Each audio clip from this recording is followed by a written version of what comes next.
Hey again, everybody. It's Gail, and I'm happy to see you this Tuesday.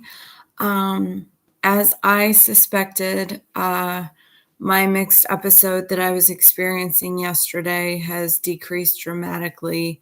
So I'm feeling about 90% better compared to yesterday. So um, seems as though this episode is coming to an end, which is great because usually these episodes last a lot longer for me. Usually they last a week or two, and it's been just about a half of a week that I've been having this particular episode. So I wanted to talk a little bit about mixed episodes today because they can be so hard to define. And and they can be so hard and complicated to treat because they're so hard to define. Treating a mixed episode is really difficult because the person that's experiencing the mixed episode is experiencing both both mania and depression at the same time. So um, feeling down and feeling like you're in a vicious cycle while you're in a mixed episode is not an uncommon thing to feel. Additionally, be watchful of your symptoms if you are treated one way or another. If you are treated for feeling more mania than depression, then watch out for depressive episodes because sometimes the medications that they give you for mania can throw you into a depressive episode. But more often than not, the medications that they give you for depression can throw you into a manic episode. So you definitely want to be mindful of your symptoms. You want to know your own body. You want to know your own mind. I know it's hard to sometimes understand what's going on when it's going on. For me, a lot of times, I'm not the first one to notice an episode coming on. Usually, it's somebody else that's noticing that I'm starting to talk faster, or my energy level picks up and my activity level picks up, and I start doing more around the house. When I start out, I usually start out in a hypomanic state, which is actually harder for me to recognize than a full blown manic state. Probably because the first initial feelings of a hypomanic state are good feelings. They are feelings of euphoria and feelings of delusions of grandeur where you feel like you can accomplish anything in the world. And it can be really scary because you can really start thinking that you can do a lot of things that you cannot humanly possibly do.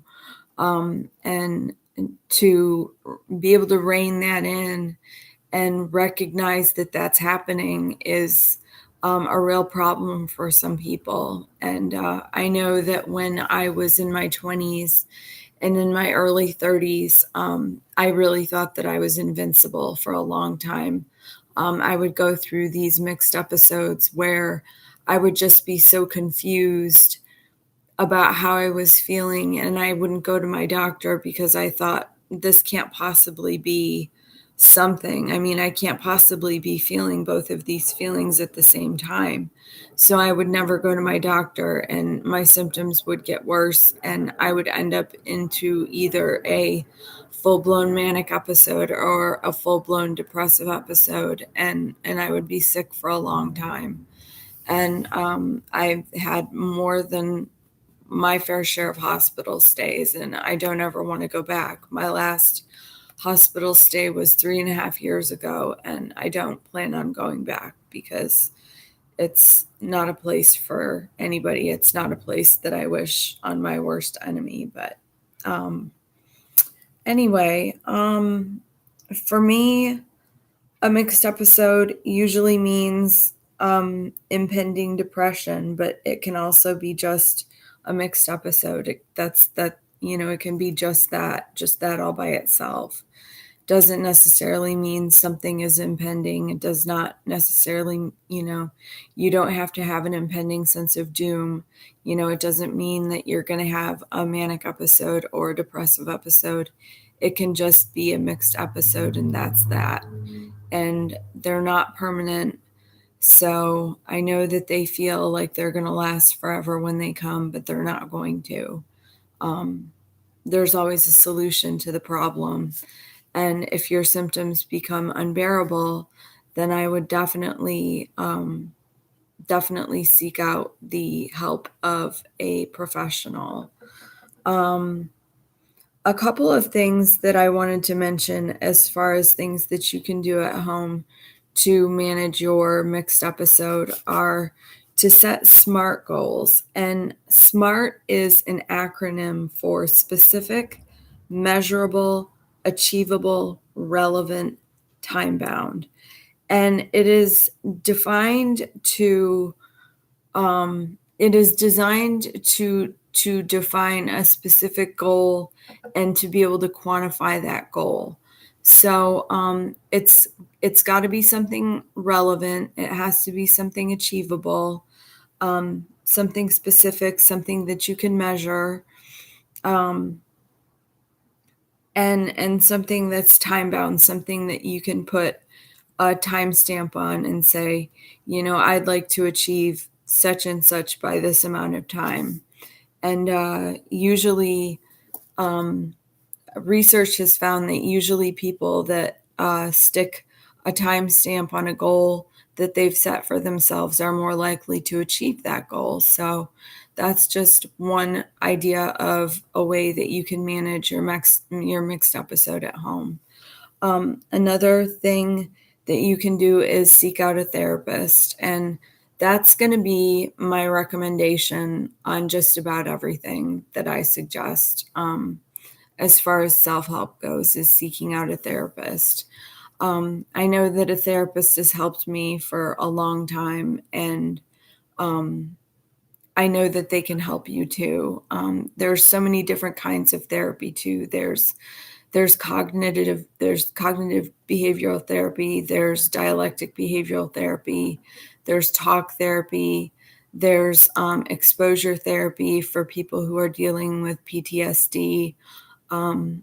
There's all kinds of different therapy, and there's all kinds of different therapists. So if you go to a therapist and you don't necessarily think you feel like it's the right fit for you, go find somebody else. There's lots of therapists out there, and it took me a long time to find the right fit for myself, but I did, and I'm glad that I held out as long as I did, because I feel like my therapist is almost an extension of my family. They're a huge integral part of my healthcare team, and I treat them as such because they help keep me well, along with medication, because you can't just rely on medication with bipolar disorder or with any mental illness, really. I think that mental illness is a two-facet approach. It's therapy and it's medication,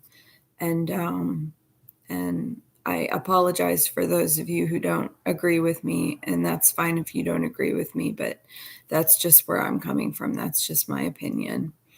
The last thing that I want to suggest is building a strong support system. And support system doesn't necessarily have to be just your family or just your friends. It can be a mix of family, friends, healthcare team members that you get close with. I've built some pretty close bonds with some of my healthcare team members, and I know that when I'm going through something, I like to have a multifaceted approach so that all of my team members are on the same page when something is happening, so that the left hand knows what the right hand is doing. So I think that that's really important, to have all your team members on the same page. And so that's really all I have to say today about mixed episodes. They do suck. They really suck, but they're not permanent. And I'm living proof of that because it's 3 days later and I'm feeling great. And I know you can feel great too.